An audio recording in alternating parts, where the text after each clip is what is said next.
flora with probiotics. Lots of them. The more the merrier. Kefir with these, billions, and even homemade kefir with its trillions of counts of probiotics are going to help. It just offsets the balance. So you've got the good bugs that are much greater now than the germs that are causing trouble. There's also something called a specific carbohydrate diet. It's going to limit complex carbohydrates, which the bad germs need, and depends more on simple sugars plus repopulation of the gut with the good germs. There's another diet called the body ecology diet, and again, this is going to rely on cultured foods to supply the proper flora. And typically, these people, like I said, they're culturing it themselves. The stuff that you get out of the grocery store doesn't have as many germs in it because they have to package it, and it's got to stay on the shelf for 2 or 3 weeks. And if it's got a lot of germs in it, it's eventually going to tend to produce gases or ferment or something like that. You're going to get more of the good germs if you culture it yourself. But it's going to limit carbohydrates and also add healthful oils like ghee, which I believe most of us call clarified butter, or coconut oil. Then there's a low oxalate diet. You're going to find oxalates in leafy greens. You don't find much in animal tissues. But the problem is the oxalates are going to bind to minerals, and they're going to limit the absorption. And they may be causing tissue damage and stones and other issues, especially when we're talking about micronutrient deficiency. Remember how important the magnesium is. And if that magnesium is not available because of the oxalates, that may be causing problems. Last thing on our list, optimize hormones. And this is just a short list of hormones. Insulin, probably one of the most active hormones in the body. It's not just responsible for normalizing your blood sugar. It's responsible for what happens with the fats in your body, and it's incredibly important. How do you optimize your insulin level? Well, most of us don't take insulin, but most of us actually probably have too much insulin.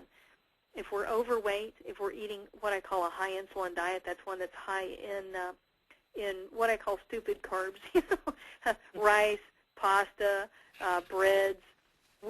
Every time you eat those things, your body has to produce insulin, and it's just actually compounding the problem. And this is actually probably what's behind this epidemic of type 2 diabetes. Vitamin D, again, extremely important. It's actually a pro-hormone, but it's extremely important in all the systems we mentioned earlier. You should check a 25-hydroxy vitamin D. It should be between 50 and 90 nanograms per mil, or 125 to 225 nanomoles per liter. And then just a little caveat there that I learned from the Vitamin D Council. Just because you have a level that's higher than that doesn't mean you're vitamin D toxic. You're only vitamin D toxic if you have a high vitamin D level and a high calcium level. And what we're finding is it's really not common at all. It's not common at all for people to have a vitamin D toxicity, even if they're taking lots and lots of vitamin D3 supplements. Progesterone, extremely important hormone. There are more progesterone receptors in your brain than there are anywhere else in your body. That is amazing. Yeah, it's extremely important to get the hormones optimized. And you can't just take progesterone and assume you're getting it right. This is one of the reasons I really recommend people get tested, whether it's a saliva test or some of the more accurate blood tests, so you know what the ratios are.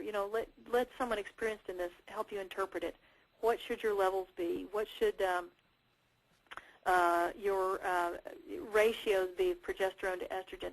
It's different for men, for women. Different age groups, have different requirements. So it's extremely important. Testosterone as well. You're not going to feel well if your testosterone level, which should be a certain amount, is only a half or a third of that. So everyone has testosterone. Men are going to have a little bit more. They're going to have more receptors for it, so it's going to have a slightly different effect. But, this is another one to make sure we've got that level where we need it. Estrogen, again, too much is more common than too little, but it's important to check into, because if you are low, you should get a bioidentical estrogen replacement. And then lastly, thyroid. And this is one that the testing now, the cutting edge for testing for thyroid is not checking T4, T3, and TSH. It's actually giving an iodine, a load of iodine, and seeing how quickly the body absorbs it. if the body absorbs it very, very quickly, then you know this is someone that's deficient and needed the iodine. And it makes perfect sense to do that. What doesn't make sense is that we give people thyroid hormone replacement and we have no idea what their iodine status is. That doesn't make sense. So these are all things to keep in mind. And this is, in this day and age, I think most people are specifically, you hire your physician. You may have to pay for him out of pocket, but you should be able to, interview him, talk to him, ask what his understanding, what his specialties are. And you may need more than one that's going to help get you to that total wellness situation. Now, I promised you the resource list. The Kathleen DesMaisons book, Potatoes Not Prozac, is listed here. Another one, some of the other information that I gave about the neurotransmitters and mentioned schizophrenia and some of the addictive situations is from a book called Natural Healing of Schizophrenia and Other Common Mental Disorders. Should have put the publisher up there. Sorry about that. I don't have it handy. But it's, I imagine that's another one you could Google or find off Amazon. And I'd just like to put a plug in for, I keep mentioning, find people that are able to look at these things and help you through. There's a center called the Pfeiffer Treatment Center in Warrenville, Illinois. There's also one in Oakdale, Minnesota. And just if you think you might be interested or you think they might have something to offer you, it's worth looking into. Like I said, I'm not a neurologist. I don't practice, but if I did that, I would work with these guys. And if I needed something, I would go to these guys to get help because they absolutely are top of the line. They spend hours with each patient and family. They are looking at the entire spectrum of the lab results. I mean, I didn't even get into looking for evidence, how you find evidence that someone has a Candida yeast overgrowth, or other Clostridia overgrowth.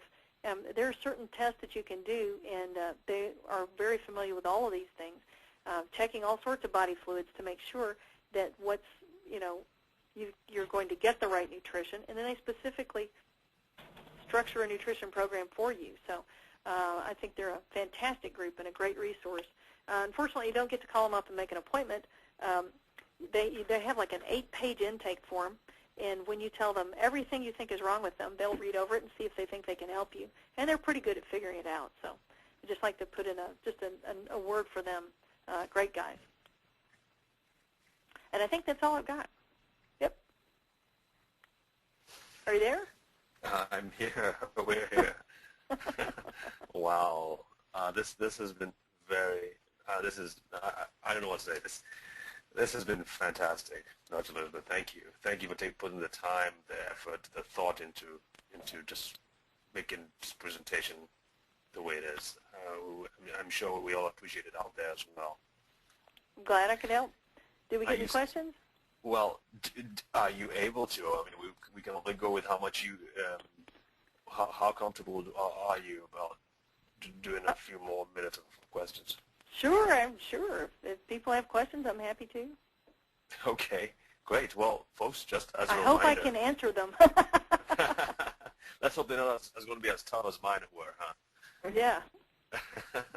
All right, folks, if you have any questions, just remember to type in the blue panel to the right of your screen. And we shall start taking them now. Sherry, do you have any? Okay, let's see. Somebody was asking a question about the potato thing and thinking that the potato fell into that white foods category. It does, but what you're going to do, you're not eating a big, and this is all described in the book, you're not eating a potato the size of a pig. You're talking about the potato the size of about half your fist. So right. and you're eating it specifically to create the insulin, excuse me, doing it at bedtime so that your body's well able to create these neurotransmitters because you're going to be able to do more while you're sleeping, excuse me, and it's going to allow the neurotransmitter to get in. And she's very specific. If someone has diabetes, they don't ever need to eat a white potato. The right thing for them is what's called a sweet potato, and the reason is it's got a lot more fiber in it. But if you cooked a potato the size of a pig, you only have to eat one small part of it to get the effect. Right. Okay, let's see. Someone says, could you go over the checking of the iodine status versus the usual T3, T4, and TSH levels? Yeah, so this is interesting. This is what we're finding, and I feel kind of dumb because you know, I was conventionally trained and no one taught me this, but a chiropractor tells me he's been doing it for 30 years in the backwoods of Arkansas. So and now it's cutting edge. So what the choices are, you can go to the store and get an iodine preparation and